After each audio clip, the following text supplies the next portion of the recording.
Hey, it's Brian here. Thank you so much for tuning in to the Go Be More podcast. For those of you who've never heard of Go Be More Apparel, I just want to take a moment to tell you what we're about.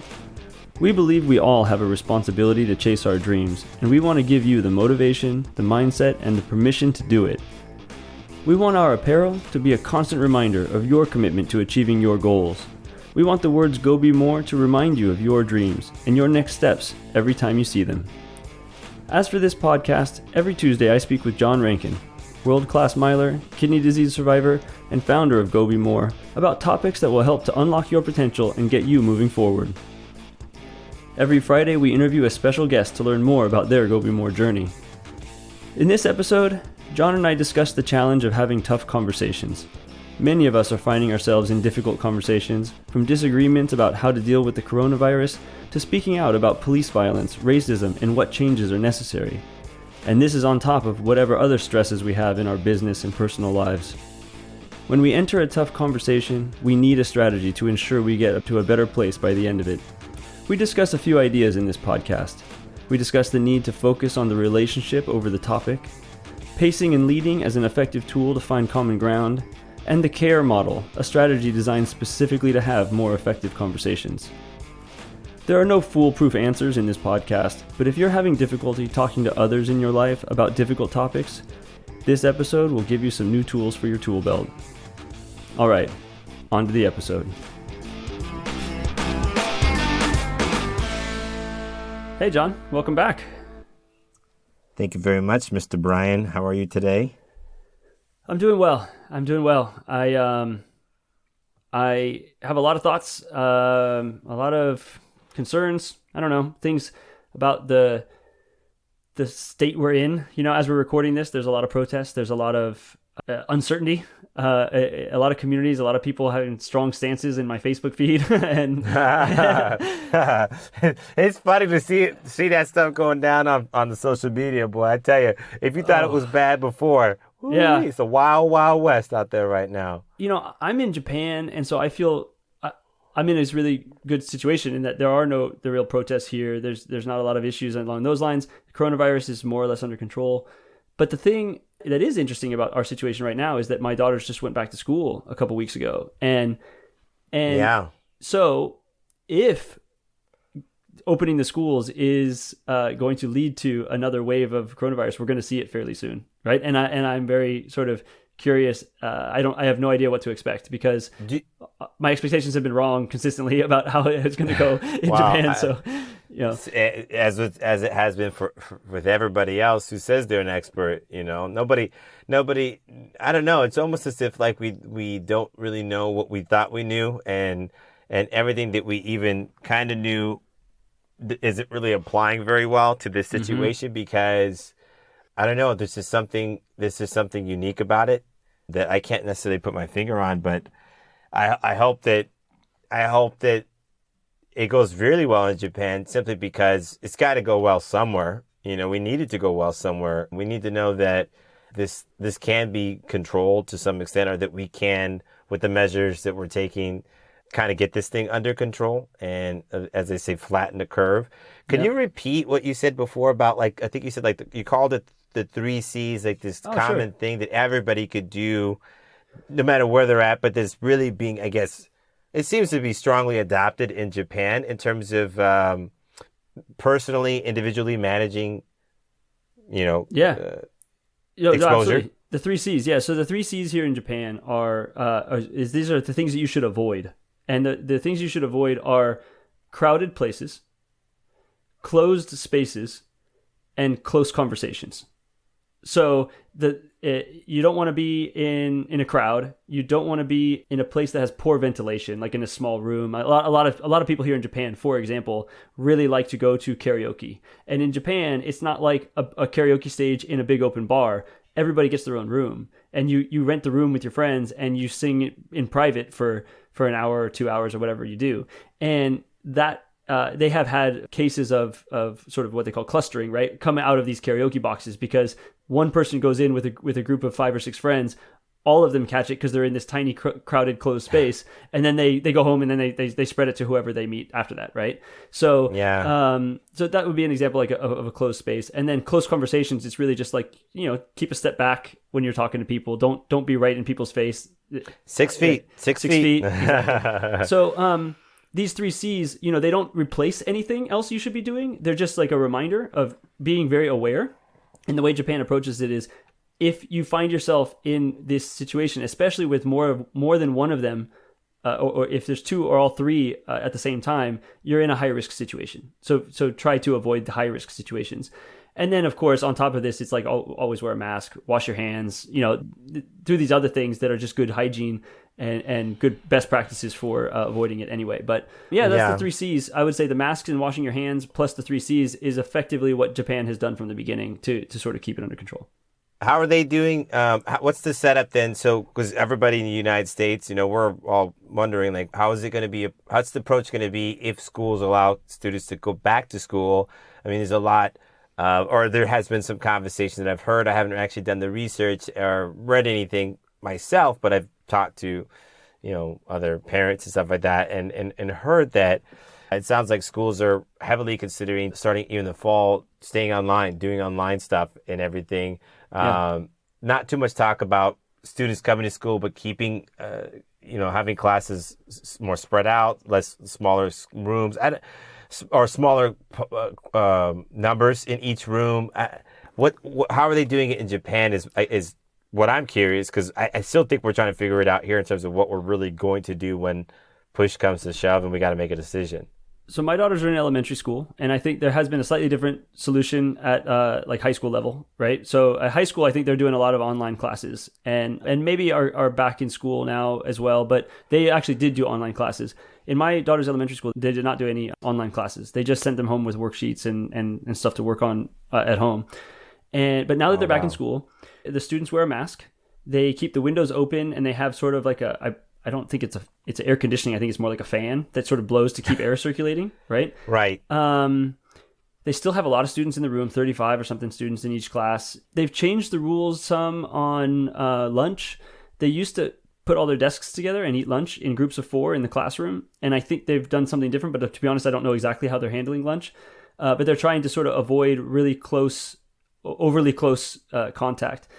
But, school's a tricky thing. I mean, the masks might be sufficient to stop most of any spread that might enter into school, but we really don't know. I mean, in the next episodes, as we talk, maybe we'll know much more, because we'll have actual data on, the disease has started to spread again in certain areas where they've opened the schools. I think they're trying to do some of these best practices, but I don't think they're overhauling the school. I think they're just trying to do regular school with some best practices, like not closing the windows and turning the air conditioner on, because then if somebody had it and it was in the air, and it would just be spreading around to everybody, right? So they're keeping windows open and trying to keep ventilation, even though it's brutally hot and it's humid, and I think it's a sucky experience to be sitting in the class. I think they've decided that that's a better practice than the taking on the risk of sort of closing it and air conditioning the room. Yeah. No, that makes sense. So, this is the kind of thing, it's like talking about these topics, it's a little bit difficult because, especially I feel with coronavirus, it's a case of nobody really knows. There's a lot of evidence. We're getting more. People are learning. There's things that make sense. There's things that don't. But I think if we're being really intellectually honest about the coronavirus, it's a really strange disease, and every country is having a different experience dealing with it. The reason for that is that it I don't want to say it adapts to our cultures, but how we act culturally within our countries has a lot of effect on the ability for this disease to spread. And we're all in different positions. Like Japan acted super early and just kind of like cut it off before it had a chance to get big, and America didn't. And so, like, I don't think you could just adopt 3 C's and solve the problem in America, because it might be too far along for that as like a simple solution to be able to solve it, right? It would still help, but it wouldn't solve it. But the reason I sort of think about this is, you've got this coronavirus, and it's much easier for everybody to sort of agree about sort of that nobody really knows about what's going on with the coronavirus. But now, especially when I look at the US, you've got this case of, well, some people are like screw it, let's just open up, right? And other people, are like, we need to be better at flattening the curve. We need to do a better job of following the best practices and don't open up, right? And people have very strong opinions about it, even though they're not really evidence based, right? They're because the actual, if you really look at all the evidence, you'd say like, I don't know, I don't know what to do, right? It comes down to a gut feeling. It comes down to sort of where your defaults are in terms of your risk tolerance and your suspicion of science and the media and all these other things. The way you view the world is going to affect what you think is the right course of action, because it's not going to be really evidence based right now. No, not at all. And I think that you're right. A lot of it, in terms of the decisions you're going to make, is going to be based on your risk tolerance. Like what are you willing to deal with, and what are you willing to risk, including being exposed to the virus. It's not like it's gone away. It's not like a lot has changed. We see certain things, but again, I think there's a lot of noise right now in the media. Yeah. And then you throw the George Floyd, the protests and the riots because of the George Floyd murder. That, geez Louise, it's really hard not to feel like your head is spinning with decisions. And then also like what we want to talk about today, having conversations about this, and depending on, I'm Black, you're white, as far as our skin color is concerned. And we have kind of pink, actually, just to. Oh yeah. Yeah, but that's fine. Go ahead. Well, I'm milk chocolate. But I mean, these conversations are coming up. I mean, I'm having all kinds of interesting conversations. Of course, when the COVID thing came up, it's how do we talk about this? What do we do? How are we going to approach this? Yep. We're talking about this with friends and family and coworkers, and then, with the George Floyd murder. And everything that's been spun out from that, conversations with fellow African Americans, conversations with friends and family that are non-Black, and hearing it in their voice, even trying to talk to me, a friend, someone they've known for so long. Yeah. And you can hear it in their voice. You could read between the lines in a DM on Instagram or an email or a text message, how guilty people feel, and how hard it is for them to admit how ashamed they are, or how guilty they feel for not saying certain things, and because they've taken so long, or we've all taken so long to really talk about these issues that we have as a society, how hard it is now to have those conversations. And that's just one level of difficulty, one level of difficult conversation. There's so many others that I hope we can kind of touch on today. But I think it's really come to light for me. Obviously, I had the awkwardness of trying to figure out how to talk about the issue, right? Because it's not something I've got a lot of practice talking about, especially the issue. I would say of like police, race and race, police abuse, like the media, all these, because it all starts to blend together. Often when you're speaking to people, it's just as important to sort of know where they stand already before you can even approach having a conversation, because it's very difficult to speak with people. The conversation you're going to have with somebody who's, say, far on the right, and the conversation you're going to have with somebody who's far on the left, assuming you're in the middle, like assuming that you're not like all the way on one side or the other, they're going to be so different because they're starting from such different places. And actually, it's really hit me because I have some younger relatives who've reached out to me and asked me very directly, what do you think I should do to talk about this? I want to talk about this with this person, or I want to, or maybe I'm reluctant to say anything because I don't really know what difference it makes or what it's going to mean or something. It's just very conflicted because, you're talking about younger people trying to find their place and they're in the middle of a shutdown for coronavirus, and they've got these protests, and the people I'm, talking about are white. So, they have the thought of like, what is my opinion? What should my opinion be? All this stuff.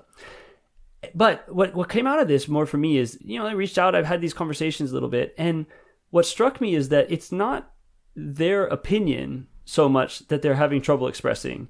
It's that they don't have a great strategy for talking to specific people.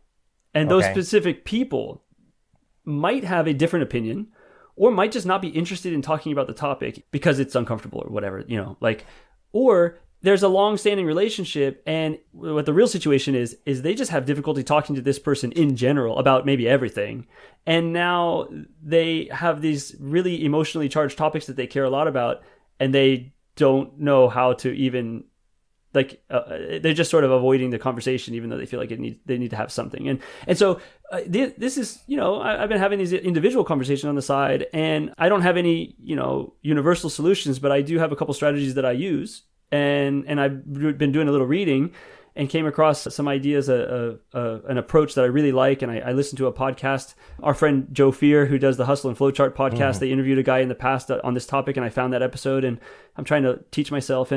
And so I want to, in our podcast, maybe talk a little bit about his model and point people to that, because I think it's a useful tool for having discussions, right? So that's what I wanted to get into. It's kind of, I want to have a tough conversation about having tough conversations. Well, that sounds pretty tough. Yeah. Well, where do you want to start? So I want to ask you, how do you approach a conversation that you anticipate being a difficult conversation?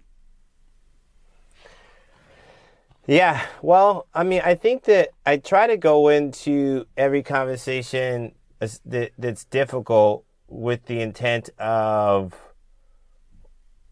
being completely honest and just saying whatever happens, happens. But if you try to dance around the truth, I feel like you're just going to make a difficult conversation even more difficult. And also you're going to extend how long that conversation has to go. And I don't know about everybody else, but I don't enjoy having, for the most part, sometimes it's depending on what the situation is. Sometimes it's healthy or it's not really a bad thing or a challenging thing to have a difficult conversation, because sometimes you need to have it. It can be cathartic, right? It can make you feel better once you can finish it. You can actually really come. It depends on the person you're speaking with and the topic and the situation. Well, sometimes it's speaking up for yourself, right? Yeah, and that's a difficult true. thing for everybody to do. Yep. And those are difficult conversations, especially maybe somebody you're close to, and you're like, hey man, they've been stepping on my toes for way too long with things that they say or things that they do, and I gotta say something. Yep. That's a difficult conversation, but for the most part, those conversations I never have a problem with, because I'm just like, if it's not working for me, I'm going to tell you. And if it doesn't work for you, then I guess we just got to part ways. It's all good. But there are other ones where it's like, well, I'm not going anywhere and they're not going anywhere. And we got to have these conversations. And this is going to be really, really hard. And if I say something, boy, this could just turn into a huge thing that could last hours, days, weeks, months. Who knows? Those conversations, I struggle with them, to be honest with you, because depending on who it is, it could be your own family, and absolutely. Yeah. You're like, gosh, you go years without saying something because you don't want to, you just don't want to create a rift, and honestly, some of this stuff probably could last for years just because you're so close. It hurts that much. It cuts too deep, and that other person might not be in a place to have it. But, I do struggle with those. But when I do get to the point where I'm going to have those conversations, I always try to tell myself one thing. If what I'm about to say going to lead to the idea or the conclusion that I'm looking for, is it going to help me reach the goal that I have in terms of maintaining this relationship, in terms of why am I bringing it up in the first place? I kind of had to be very clear. So I put a lot of thought, or at least I try to put a lot of thought into those conversations. If I can go into it before, sometimes it's just thrown upon you and you're just like, oh, here we go. Yep. Like you said, that's why we need a strategy, which we're going to talk about.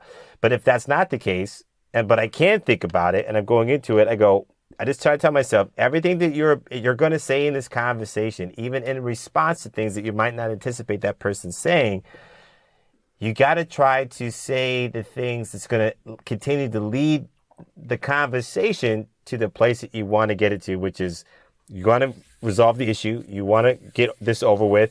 You want to be able to express your honest feelings. You want to allow the other person to be able to do the same thing. And you want to be able to just be done with this conversation. You don't want to have, if it's possible, this conversation more than once.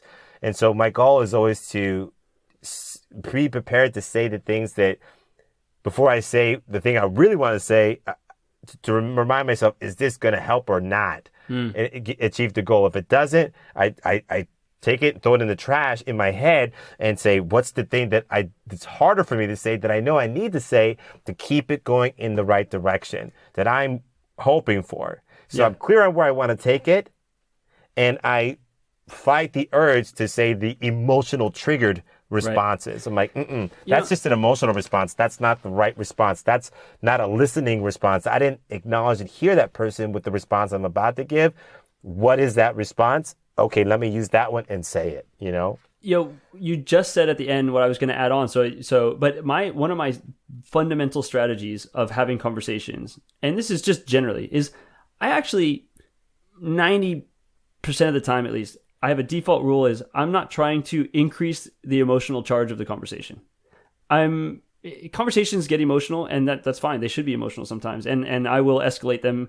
I'm not perfect at it, but I'll get upset. I'll do whatever. It depends on the situation. But one of the things I have as a sort of goal is often I want to address the stuff, and I don't want it to be emotional unintentionally. I don't want to say things that I think are going to trigger extra emotions because it makes it more uncomfortable for me. It makes it harder, and I usually have a goal of trying to get at the real issues. That's usually what's tough about the conversation is trying to get alignment on something. And if once you get charged, it's really difficult. And so getting at the real issues. I just want to point that out. The reason why you're having this conversation, whatever it is, you're trying to get at the issue. You're trying to talk about the real issue.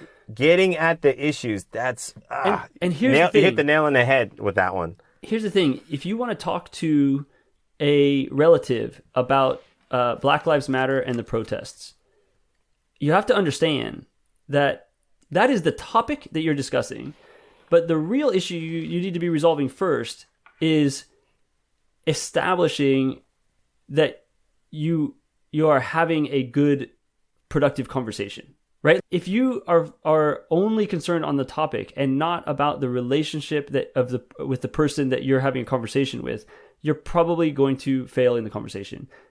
You have to prioritize the other person to the extent that you can have a healthy relationship, at least from the context of the conversation, at least from the interaction, right? If it's a relative, of course, you have this long-term relationship you want to maintain. But even if you're just meeting someone for the first time, any productivity in your conversation is going to come out of how they feel about the relationship you've established with them, not about whatever the words you're saying. And I think that's a really challenging thing for the tougher the conversation. And I bring it up because it's one of my strengths. I suppose it could be one of my weaknesses. The more if I go down it, is that I have a strength of being a very agreeable person. And part of what makes me agreeable is that I have strategies of speaking to people that I think some of them I picked up, and some of them are personality based, and some of them are strategic, where I make an effort to ensure that the other person always feels like our relationship is more important to me than our disagreement, right? And there's actually strategies you can do that. That's why I want to talk about it here, because it helps. If you don't have a strategy, of course, you find yourself just going into whatever your default habits are, and they can be unproductive, right? So I want to go back to what you said, though. It's like, I 100% agree. You have an end goal for the conversations. Maybe it's just to get your point across. Maybe it's just to let them know how you feel. That's it. That's the whole point of the conversation you're starting, right? And if you're not thinking about, is this going to make this conversation better or worse, if you're just speaking and not taking a step back and being a little bit more thoughtful about what you're saying, you can actually mess that whole thing up by just triggering and creating an emotionally charged situation before you ever get to the point of trying to say what you want to say. Well, yeah, I mean, like if your goal in the conversation is to strengthen the relationship, right? But you have to say something like, okay, this person's been doing something that's really been offending me, and is actually clearly hurtful. But I want to bring this up in a way that strengthens the relationship. So being honest with somebody, I think, always strengthens the relationship, unless that other person is just in a terrible place and they're just not willing to listen to any type of critical feedback. If they are, which typically if you're in a relationship of some sort, romantic, friends, family, whatever, and you know it's a good relationship already, but you have to have this difficult conversation about telling them about something that they've been doing or saying that's offending you, you should be able to have that conversation with the intention of strengthening and of course maintaining the health of that relationship that you already have while still having that difficult conversation. But that's the outcome that you're still seeking, is like, I'm not bringing this up in order to make this thing to hurt our relationship. I'm bringing it up to strengthen it, and being open and honest to this person is a reflection of how much I trust and value our relationship. So I should be able to have this conversation. But if you go into it like guns blazing, yes, acting the fool, not keeping in mind that my goal is to use this as a bridge and it's in a thing to bring us closer together. You still have to have the intention. Just because the relationship is great is my point. It doesn't mean that you should take. That's not a license to go out there and go out and just spew your stuff on that person. Over time, that's going to erode that really good relationship that you have, no matter who it is. So you got to be thoughtful about what you're saying, no matter how difficult it is. If you're talking about Black Lives Matter, or you're hurting me, you're saying something that's hurting me and it's offending me, or whatever, it doesn't matter. Like, you got to know why you're going to have that conversation with that person first. You got to have the clear intention. And what's the goal of you having this? And we're talking about specifically difficult conversations, but any conversation could be that way. You got to be clear on what you're trying to achieve, and also the impact that conversation, that thing you're going to say, is going to have on your relationship. If you cannot do that, you're going to have a hard time communicating with people and having the experience that you're seeking when you do communicate with anybody about anything. Well, and if you don't initiate the conversation, because you don't always get to be the one who initiates the tough conversation, sometimes it comes out of you right out of the blue. Honestly, it's a fair thing. The first step, the first thing is, okay, like, where is this coming from? What can I piece together? Why do I think this? I'm in this conversation right now. What is in this moment?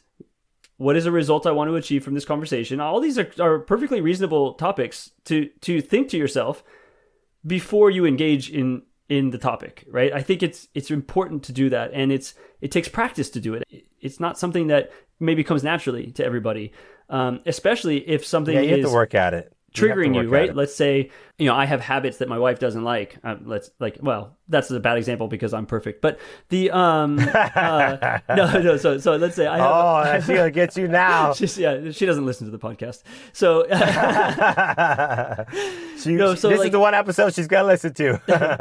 So I have these like habits or things I do that my wife doesn't like, and the way she speaks to me about it can trigger me to immediately have an emotional response. And some days, if she brings it up in a certain way, I just accept the feedback really peacefully. And other times, it makes me upset.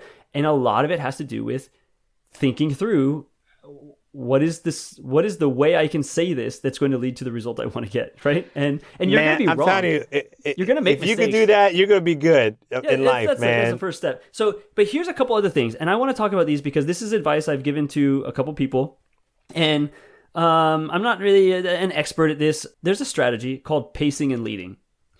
And pacing and leading is like not something I feel like I'm an expert at from a standpoint of studying it and trying to employ it in a very disciplined and rigorous way. But when I learned about pacing and leading, I realized that actually I already sort of adopted a lot of these practices somewhat naturally. I sort of intuitively stumbled onto them in my speaking styles and stuff. So now the thing about pacing and leading is, and I said this in the beginning, it's really important that you understand first and foremost that the person you're speaking to is, and that relationship with that person is more important than the topic you're trying to discuss.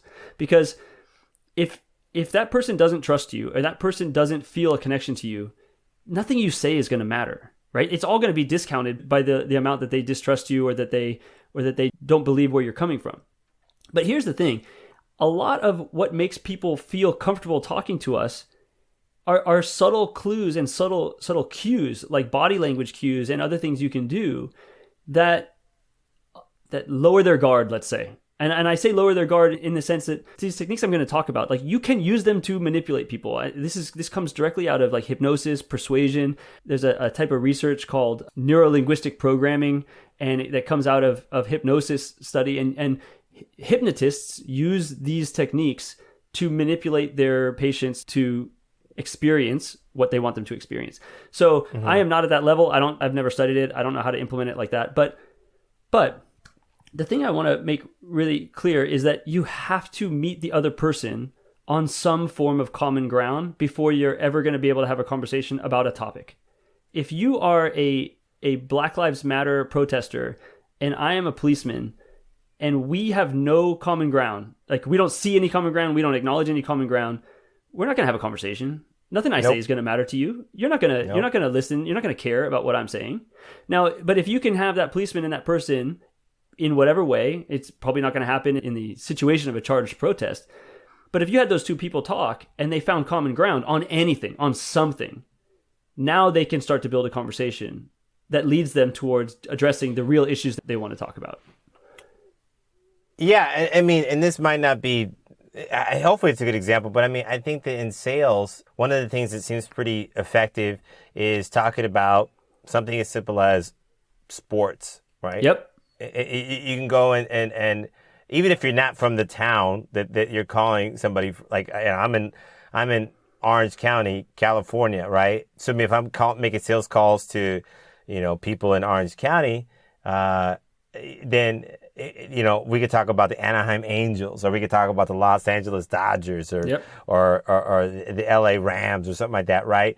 And they're probably gonna be like, "Oh man, yeah, I can't believe they made that trade," or this and that, and then you guys just start talking, right. and all of a sudden you're like, "Man, we're cool," and then you're like, "Man, so about that problem that you guys have, man, our software is so good." He says, "Man, tell me about that." All of a sudden they want to hear what you have to say because you guys you're chums now. You're cool. Next thing you know, you're gonna go have a beer because you found some common ground, and everything else after that. Well, there's a little bit more. There's a little bit more of an open door, an opportunity to say something and actually be heard and to keep that dialogue going, and keep relating, But you got to find somewhere to start first, and if you don't have that, you're going to have no cold calls going to go well for you because that person's going to be like, man, you're just trying to sell me. That's all they're going to keep thinking. Exactly. You got to get that first thought out of their head.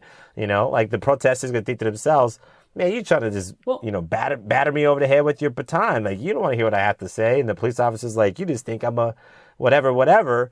So you don't want to hear what I have to say. So what you want to get across is this concept of I'm like you. I am like you. You and I are similar. We share something. We have an understanding. We have an understanding. Yeah. I know in your sales call, it's a great example. Like you're creating rapport. Now, the thing about pacing is pacing and leading is a little bit about taking that same idea, but finding common ground on the topic that you want to discuss.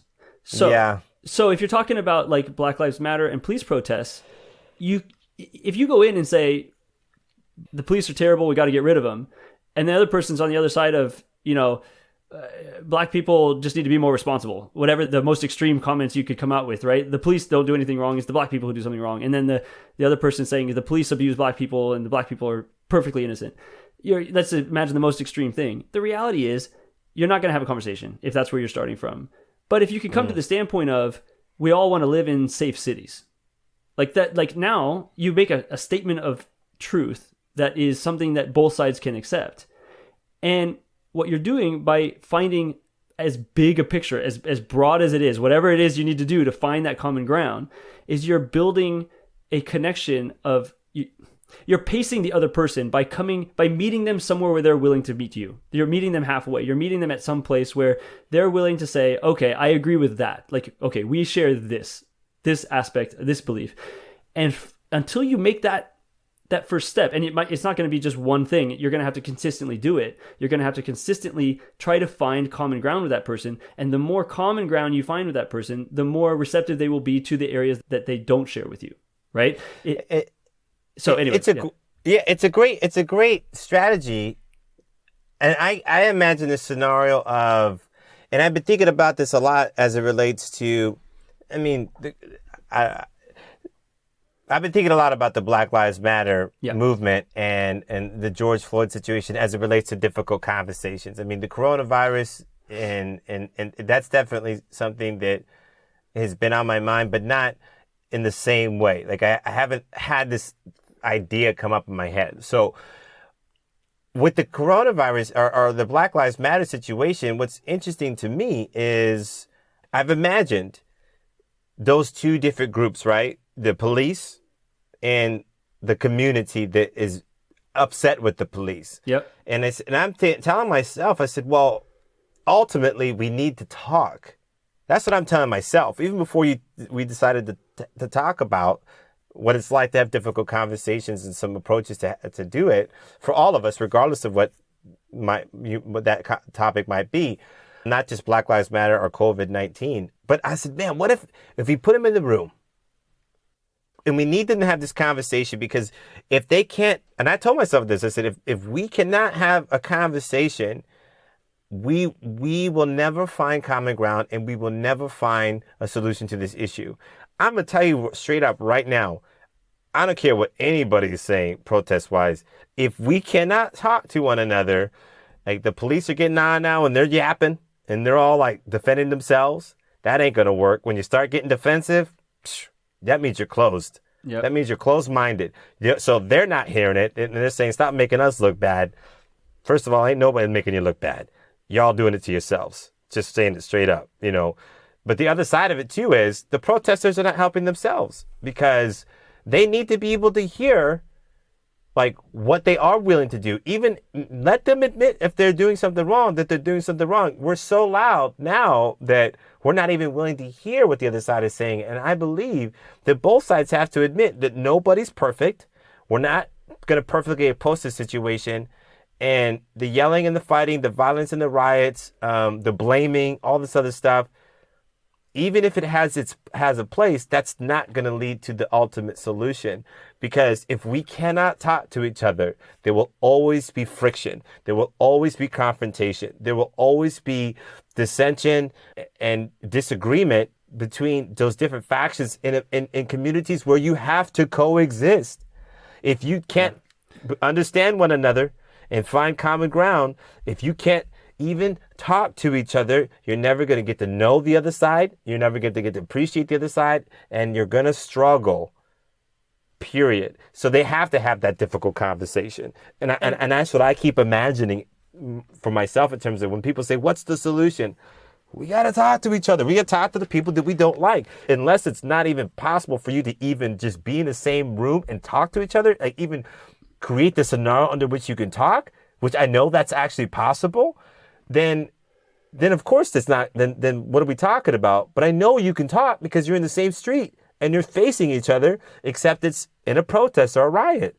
So I'm like, I know we could be in the same room and try to create a scenario under which we're here for one reason, to talk and to listen. Well, so here's the thing. Everything you're saying is true. And the only thing is I want to take it down to a little bit more micro level, only because I don't have a good way to propose to some of what I am thinking about. I guess in my mind, I want to talk about like talking with your spouse or talking with your friend who disagrees with you on whatever the topic is, or your boss or in your work or something, only because everything you're saying about those conversations is 100% true. I just don't have a great amount of advice to give specifically on that level of conversation.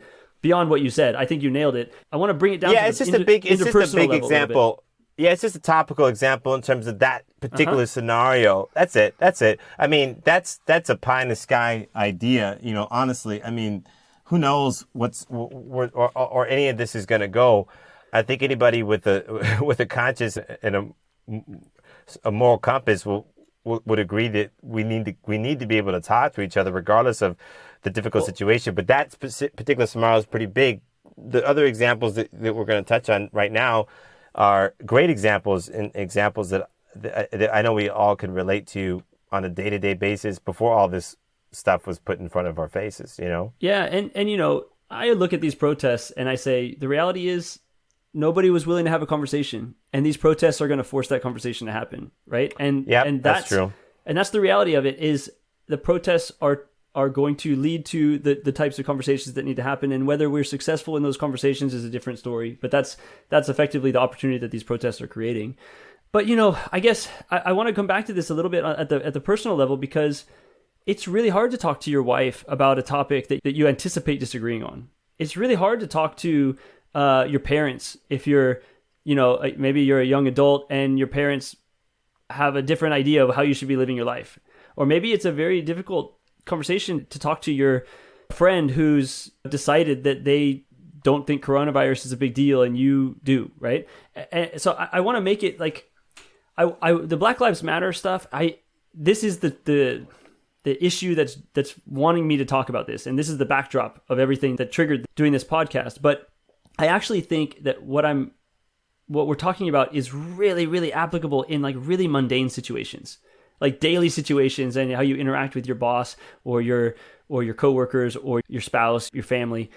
And I want to give a couple things about the pacing and leading, because when you're talking about an issue, you're talking about a topic like Black Lives Matter and police abuse or coronavirus, you have to find common ground, and finding common ground is usually on agreeing on some truth. Like that's the simple strategy for having a very topical discussion, is finding the areas where you agree, and then being generous to the other person in trying to understand when their opinion differs from you, why it came up, and what's valid about it, and what exactly you disagree with it, and continuing to build on the common ground. Like when somebody says something that you disagree with, there might be a core of truth in there. You might not agree with the result, but you might understand the motivation for why they're saying it. And so if you can acknowledge that motivation and say, I don't agree with the action that you're proposing, but I definitely agree with you. I understand where you're coming from with regard to this. What you've done now is you've established, again, you're pacing them to say, like, yes, they agree with me. They understand my motivation. They understand where I'm coming from. And then you can slowly start to unpack the stuff that you disagree with, but from a strong place. And I want to throw out a couple of these things because I actually think that there's a lot more to this that you can explore. And if you're listening to this and you want to get more into it, I mean, it's called Pacing and Leading, and there's a lot of articles, and we'll put some in the show notes. But there are very simple behaviors you can do to increase the likelihood that someone's going to be receptive to you.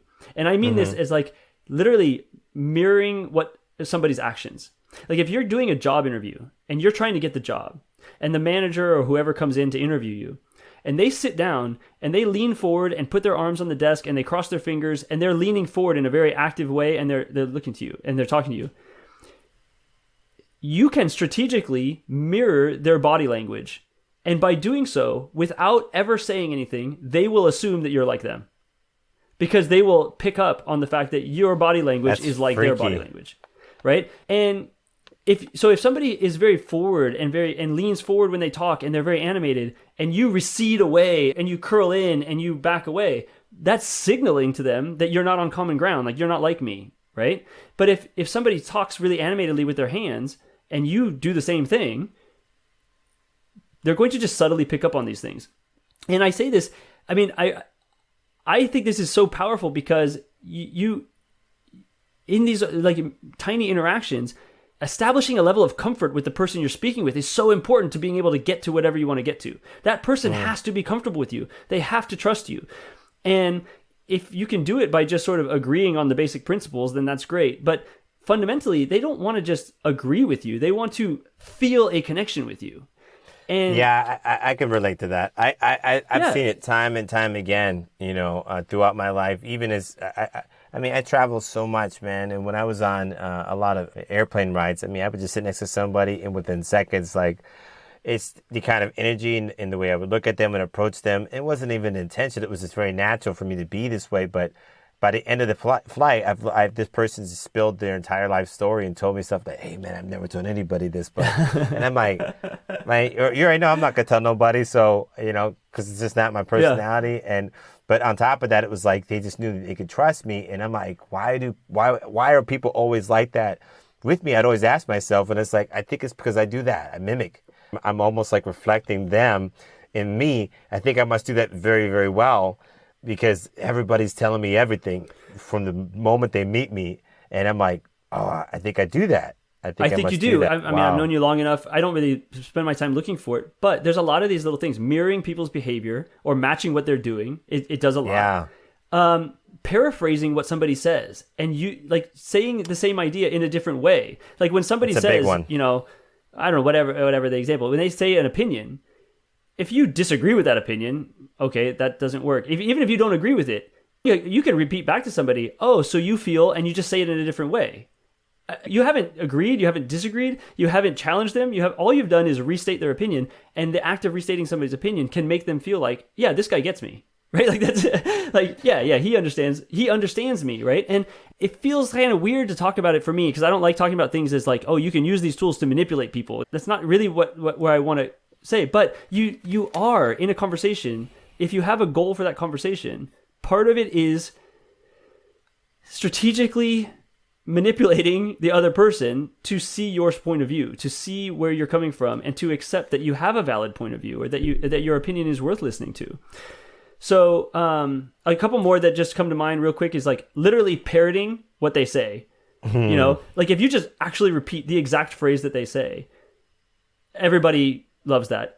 Or in another smaller, subtle way is when somebody uses specific words, if you can find ways to use those same words, even if you're not agreeing to the entire sentence, but using the same words will connect psychologically with them that they're connecting to you. And then, of course, you got the bigger ones, which are just like we talked about in the beginning, which is literally agreeing on something. If you agree with someone, you say, I 100% agree. Like they love that. Everybody loves that. And they feel much more connected to you. But if you just show similarities, oh, we both like the Dodgers or all these kind of things, those have a big difference too. But I feel like I want to say all this because if you're finding yourself in a conversation and you have a goal of getting that person to understand where you're coming from, you have to use whatever tools you have to get that person to at least feel a connection and accept that this conversation is a productive conversation for them, right? And a lot of it comes from very subtle things. If they're trying to express something really passionately and you've got your arms crossed, you're signaling to them that you're not interested, like you're defensive. Like there's right? Like there's a defensive position, there's an offensive position, there's a passive, there's aggressive. All of this body language makes a big deal. And you know, if you're on a phone, I suppose it doesn't. Like tone of voice becomes more important, or you know, context. But I bring this up because I think nobody teaches this. Like when I was in high school, I never had a class on how to have a difficult conversation, right? And I don't know that we get a lot of practice at it because a lot of people don't like to have difficult conversations, right? Like so what would you say to that though? Like if we're trying to help each other and others have difficult conversations to get comfortable with being uncomfortable, as we like to say. Yeah. What's a better way to look at that? Like, is there an advantage to having difficult conversations? So here's what I think. One is I think that people overestimate the risk of having a difficult conversation. I think if you approach the conversation from a point of genuine either curiosity or thoughtfulness, right? Let's say the risky conversation. This one is the classic risky conversation is you want to ask your boss for a raise, right? You're entering that conversation and you feel like there's a lot of pressure. If it doesn't go good, like you're going to have some negative, the boss is going to feel worse about you, or it's going to be really awkward or whatever. It's going to change the dynamic in the office. But the reality of a lot of these conversations is that if you feel like you've been doing good work, your boss probably does too. And they might not be able to give you a raise and they might not be able to accommodate you, but they're not going to be upset about you having a conversation about what you think you're worth. They will be upset, I suppose, if you've been doing crappy work and you're asking for more money, right? Like that's gonna set up, a different situation there.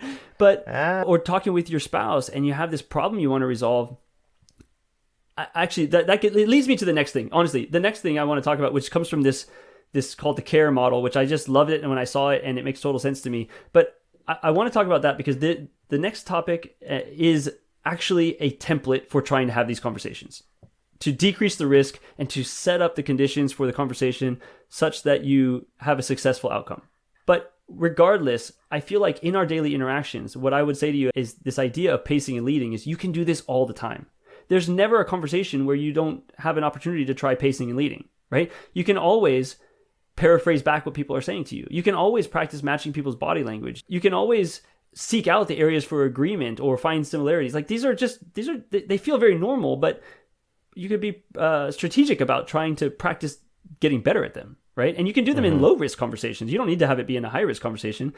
And there's a big difference. Maybe you don't want to start a conversation with somebody that you feel it's high risk about, police and Black Lives Matter, but you can talk about something different, which is your personal experience. Maybe if you had a bad experience with experience of racism, for example, whether it was yours or something you saw, all you're doing in this case is trying to have a less charged conversation where you're establishing common ground and doing it in a way that allows you to express something that's important. And I find that pacing and leading is this concept that I don't think of it as a concept of like, I'm going to go pace and lead today. That's not really like the way I think of it. I think of it as like a system of speaking, a system of tackling every conversation, is finding the common ground, finding the truths you agree on, finding areas of similarity, de-emphasizing differences so that so that you're emphasizing the common ground, so that you establish the trust necessary for your opinion to be heard and considered valid.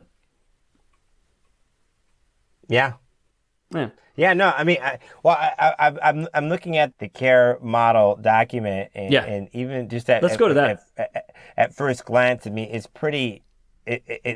Man, I want to do it. I want to fill out the questionnaire. It suggests just filling out this questionnaire just to kind of like prep yourself to have at least a constructive, difficult conversation before you have it. And then if you feel like you still want to have it after going through and filling out the sheet, then obviously it has additional steps that you could take to better manage that difficult conversation.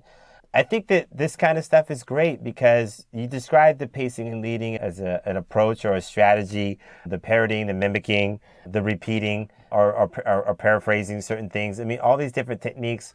It's funny, when I started to learn about some of these different techniques way before our conversation, and I started employing these techniques, it didn't feel like I was doing anything to manipulate. It felt like I was actually being more thoughtful. Yeah, honestly. That's true. And just having a better conversation.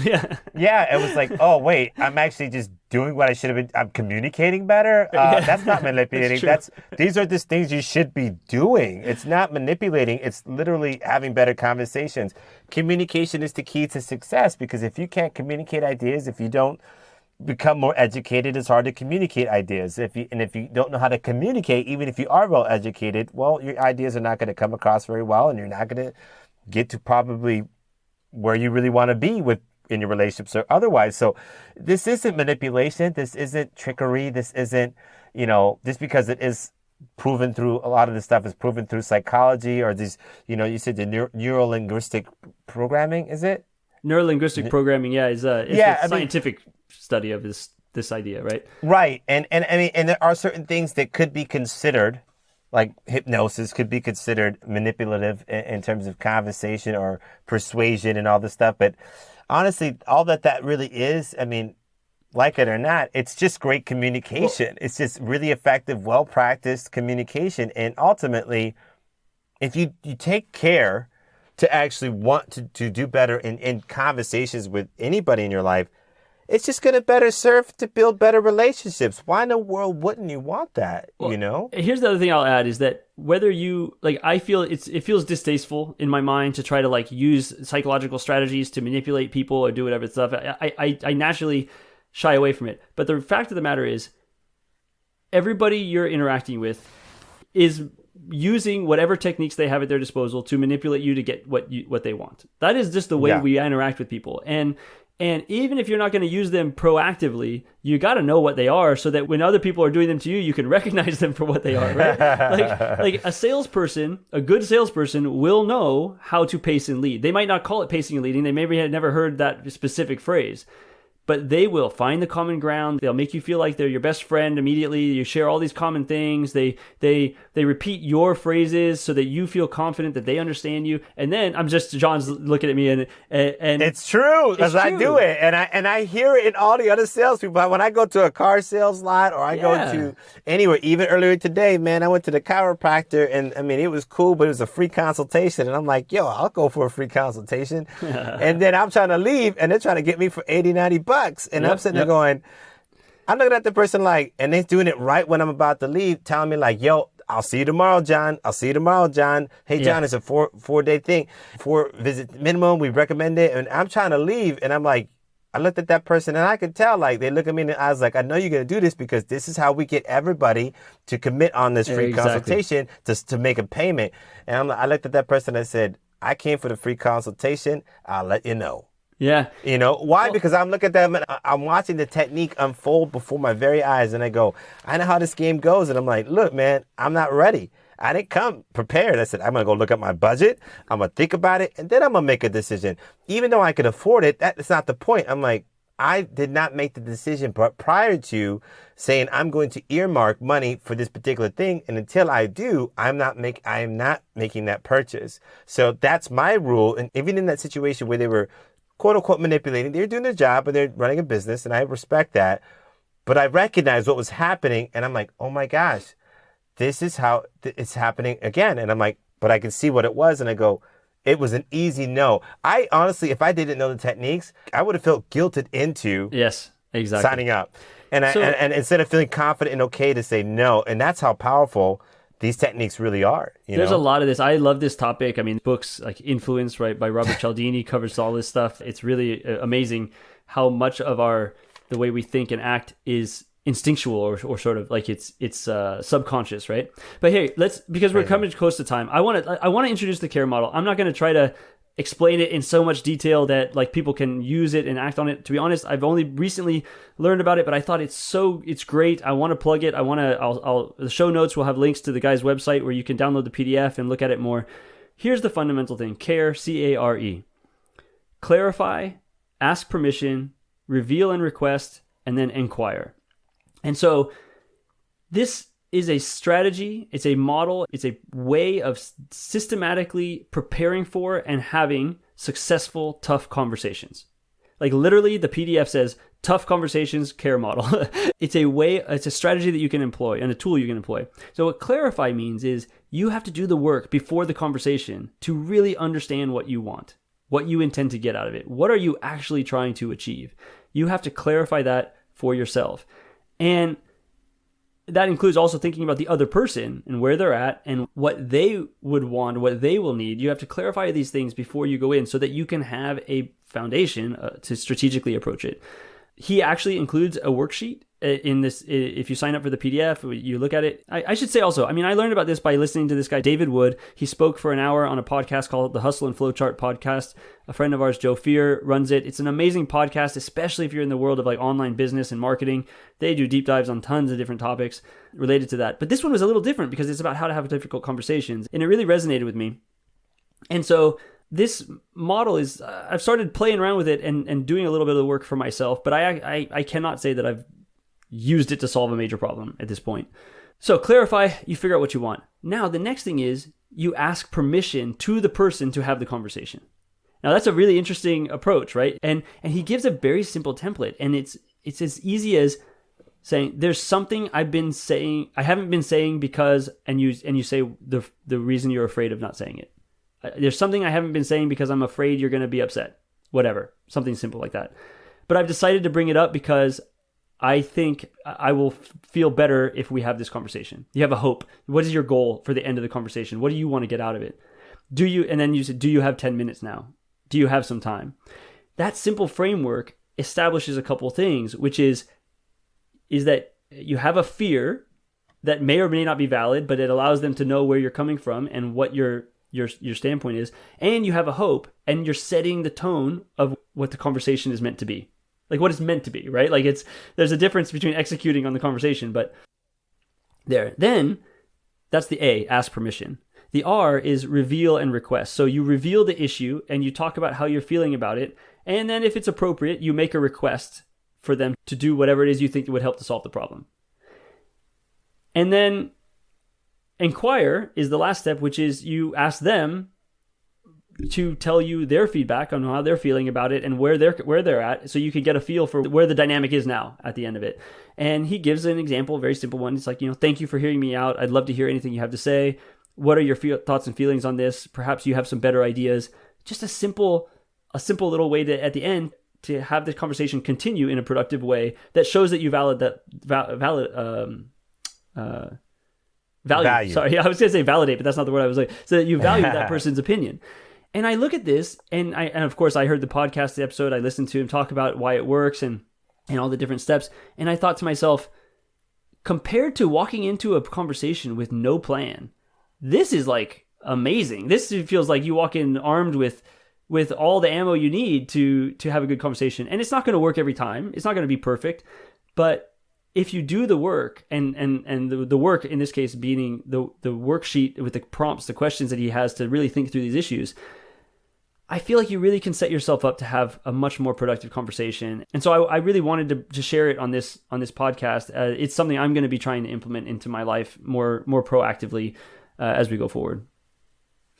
I love it, and I think that the key thing that this makes me return back to as we close up today's conversation is that it's about intention. I think you have to go into a conversation with clear intentions of what you want. Yes. At least some ideal outcomes, for it. And ultimately, if you care about the relationship, you'll approach the conversation with some tact in mind. No matter how emotional it is, the goal is, and trust me, hey, I'll be the first to say I'm not perfect. I have failed in so many ways when it comes to this kind of stuff, but I have gotten better, and I actually do put in the work. I put in the thought. I really do care about the relationships that I have in my life. So I want to put in the kind of work like this. And I'm excited to really try the care model, and specifically to use the worksheet and print out copies or create digital copies and do it a couple times with different conversations difficult conversations that I haven't had yet with certain people, just to have it with myself, because I want to prepare for those conversations. Because if one day I do have a chance to have it, I've prepared thoughtfully for it, and I can help us all navigate that conversation more effectively, so that we can have the ideal scenario, which is we all just want to feel better. We all just want to be heard, and we all ultimately want to resolve whatever the issues are. I don't think anybody typically wants to go into a difficult conversation with things worse than they were before you went into it. I think most people want to feel better. So I think that taking the time to prepare for these things, to work through it in your head, and honestly do some work and work through that conversation with some guides like this. Yep. Fantastic. It's all about intention. That's my advice that I would share from personal experience. I agree with that. And very specifically, the intention that I personally adopt is to maintain the relationship and to keep the conversation productive and not emotionally charged, right? Emotionally charged, whatever. The emotionally charged thing is that can come or go, but to maintain the relationship, to have an intention of you're not going to solve. This is the other thing. I guess I don't want to go off too far on this, but you're not going to solve the problems in one conversation. You also have to accept that you're not going to just have a conversation and change somebody's mind. It might happen. Rarely, it might happen, but you can have a conversation that leads to another conversation. And that second conversation can lead to a third conversation. And the more conversations you have, the more opportunity you have to pace and lead and to establish that what you're trying to convey to that person is valid and important.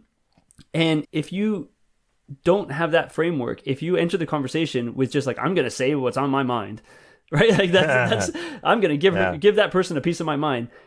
You're probably ending any potential for changing their mind, because you've killed the relationship building aspect of it.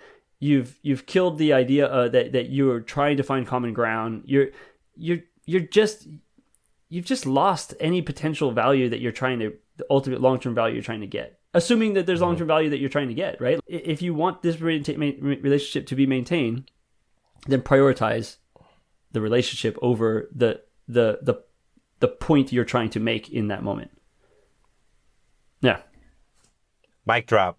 All right. Well, all right, John, thanks again. Like I said, talking to you is never really like a tough conversation, but I feel like it is difficult to have a lot of these conversations with other people when the topics are charged. And I really hope that everybody listening gets something out of this and can start pacing and leading the people in their lives to find some common ground and get to solve some of these problems that they might be having trouble solving.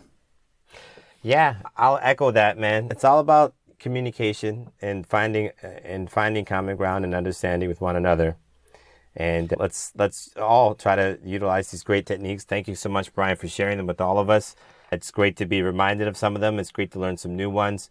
The goal is to keep growing, guys. So give these techniques a shot. Check out the care model. Definitely review the show notes. This is such a great conversation. I feel like I could dive into this so much more. I really enjoyed this topic, and we hope this helps you guys out. So, all right. Go be more.